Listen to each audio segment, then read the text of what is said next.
वरहमतुल्लाहि वबरकातुहू। प्यारे बच्चों, आज हम उर्दू की एक बड़ी मज़ेदार कहानी सुनेंगे, जिस कहानी का उन्वान है सोने का अंडा। तो चलिए कहानी सुनना शुरू करते हैं। कहानी का उन्वान है सोने का अंडा। किसी गांव में एक बुढ़िया रहती थी। एक मर्तबा उसने बाजार से मुर्गी खरीदी। सुबह उठकर बुढ़िया ने देखा कि मुर्गी ने सोने का अंडा दिया है। बुढ़िया बहुत खुश हुई। उसने सोने का अंडा फरोख्त करके बहुत सारे रुपये हासिल कर लिए। दूसरे दिन भी मुर्गी ने सोने का अंडा दिया। इस तरह वो रोज सोने के अंडे देती रही और अंडा बेचकर बुढ़िया खूब ठाठ बाट से रहने लगी।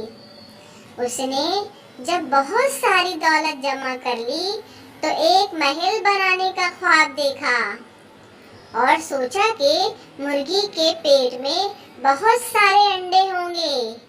इसी लालच में उसने मुर्गी का पेट काट डाला और उसके हाथ कुछ न आया। बुढ़िया अफसोस करने लगी और रोते रोते पागल हो गई।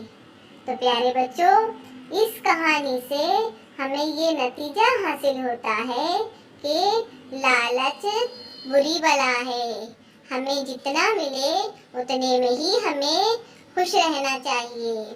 तो प्यारे बच्चों, आप इस कहानी को बार बार सुनो और खूब अच्छी से इस कहानी को याद कर लो। फिर उसे अपने दोस्तों, सहेलियों और अपने टीचर को सुनाओ और फिर अपनी बयास में उसको लिखें। मिलते हैं हम अगली कहानी में। तब तक का अल्लाह हाफिज। Thanks for watching.